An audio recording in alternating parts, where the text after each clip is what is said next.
Good morning friends. आज आपण differential कॅल्क्युलसच्या lecture number 34 वर आहोत आणि आज आपण घेणार आहे parametric cartesian equations. Let the equation of the curve is x is equal to f of t, comma y is equal to capital F of t, comma where dx upon dt which is equal to f dash of t which is not equal to 0. Then at any point t on this curve we have dy by dx which is equal to dy by dt into जर लिहायचा असेल तर dt bye dx आणि डिव्हाइडला लिहायचा असेल तर dx बाय dt. हे आपण ऑलरेडी 12th स्टँडर्ड मध्ये चेन रूल म्हणून शिकलेलो आहोत. विच इज इक्वल टू जर y capital f of t असेल तर dy बाय dt येईल f डॅश ऑफ t आणि x जर f ऑफ t असेल तर dx बाय dt येईल small f dash of t. Hence the equation of the tangent at the point t of the curve x is equal to small f of t, comma y is equal to capital F of t is capital Y minus capital F of t which is equal to capital F dash of t upon F dash of t in bracket capital X minus F of t. जे की आपला formula होता capital Y minus small Y which is equal to dy bye dx किंवा m in bracket capital x minus small x. तर dy bye dx ची ही value इथे substitute केलेली आहे जी की इक्वेशन ऑफ लाईन मध्ये m होत. दॅट इज हा x minus f of T cross multiplication केलं ब्रॅकेटच्या बाहेर capital F dash of T minus in bracket capital Y minus F of T अर्थात कॅपिटल आणि ब्रॅकेटच्या बाहेर F dash of T which is equal to 0, ज्याला equation number आपण 1 लिहिलेला आहे. And the equation of the normal at point T is capital Y minus capital F of t which is equal to minus 1 upon f dash of t divided by small f dash of t in bracket x minus f of t. That is in bracket x minus f of t into f dash of t plus in bracket y minus capital F of t bracket complete into f dash of t which is equal to 0. आणि हे equation जे आहे ते equation of the normal at point T is आणि ते होतं -1 upon m आणि m ची किंमत dy बाय dx ची किंमत f dash of t upon small f dash of t. हे झालं आता पॅरामेट्रिक कार्टेशियन इक्वेशन्स. काय झालं parametric cartesian equation? Capital x minus F of t ब्रॅकेटच्या बाहेर एफ डॅश ऑफ टी अर्थात small plus in bracket capital Y minus capital f of t bracket complete ब्रॅकेटच्या बाहेर capital F dash of T which is equal to 0.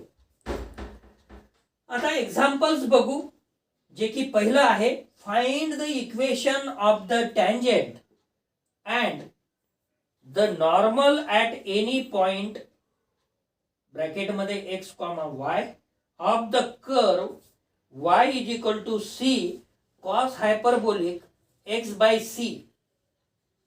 Also show that the length of the perpendicular from the foot of the ordinate on any tangent to the curve is constant. आपल्याला दाखवायचं आहे. Solution. We have y is equal to c cos hyperbolic in bracket x upon c दिलेला आहे आपल्याला. याला differentiate केलं with respect to X, तर hence dy bye dx which is equal to c sin hyperbolic x upon c and derivative of x upon c with respect to x is 1 by c. Hyperbolic function मध्ये first 3 hyperbolic functions are positive and next 3 hyperbolic functions are negative. Otherwise आपण derivative मध्ये कॉसची derivative minus sign घेतो, परंतु हे hyperbolic मध्ये पहिले sine cos tan ते काय होईल, पॉझिटिव्ह येईल आणि next 3 hyperbolic functions are negative. So this c and this c will be cancelled and which is equal to sin hyperbolic x by c. कशाची व्हॅल्यू मिळाली हो ही आपल्याला, dy by dx ची व्हॅल्यू मिळाली sin hyperbolic x by c. Hence the equation of the tangent to y is equal to c into cos hyperbolic x by c at the point x comma y is capital Y minus small y which is equal to dy by dx in bracket capital X minus small x. Equation of the tangent to y is equal to whatever given function but at the point x comma y is this equation y minus small y which is equal to dy by dx in bracket x minus x. So y minus y, value of y is c cos hyperbolic x by c which is equal to dy by dx is sin hyperbolic x by c and capital X minus small x is in bracket. म्हणजे आपण काय केलेलं आहे या equation मध्ये, y आणि dy by dx ची value substitute केलेली आहे. So that is x into sin hyperbolic x by c minus y plus म्हणजे राईट हँड साइडची टर्म जशाला तशी ठेवली आणि लेफ्ट हँड साइडची टर्म तिकडे गेली, तर या x ने या sin hyperbolic x by c C multiply केलं तर हे येईल मायनस y, म्हणजे ही लेफ्ट हँड साइडची y ची टर्म तिकडे गेली, त्याच्यानंतर प्लस ही सुद्धा तिकडे गेली म्हणून मायनस सी प्लस झाली c cos hyperbolic x by c and when we multiply with minus x into sin hyperbolic x by c which is equal to 0. याला इकडे आणून मायनस न मल्टिप्लाय केलं काय आणि याला तिकडे नेलं काय, one at the same calculation हे सी. याला इक्वेशन नंबर 1 बनवू आपण.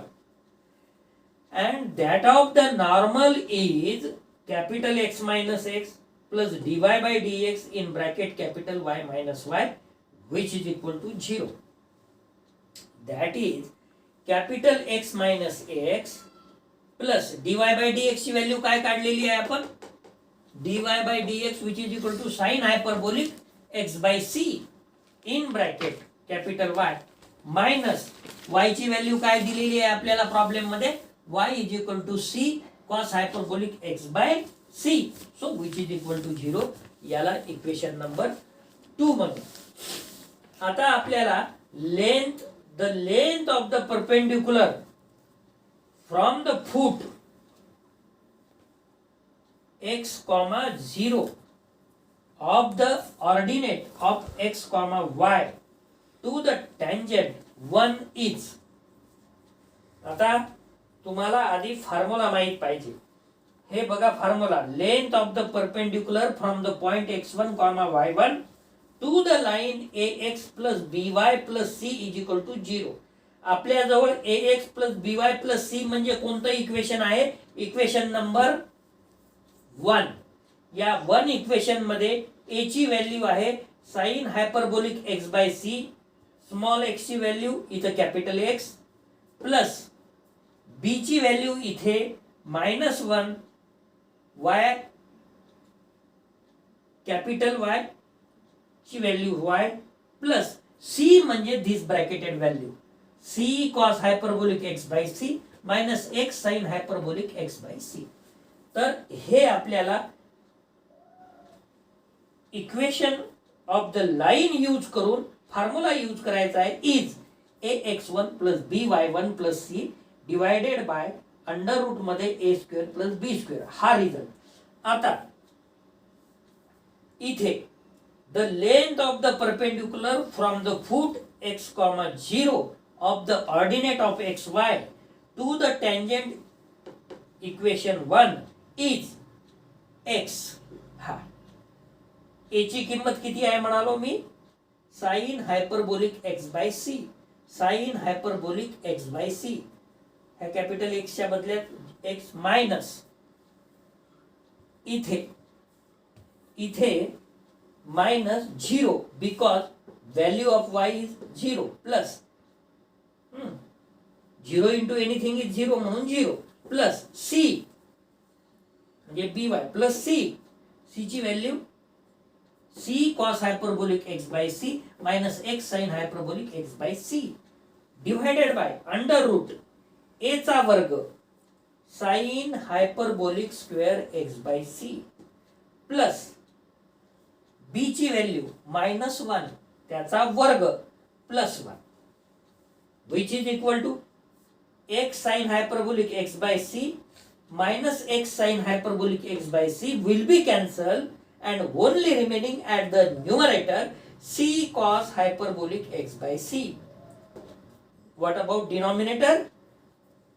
Under root sin hyperbolic square x by c plus 1 means cos hyperbolic square x by c, cos hyperbolic square x by c. Under रूटच्या बाहेर काढलं तर cos hyperbolic x by c.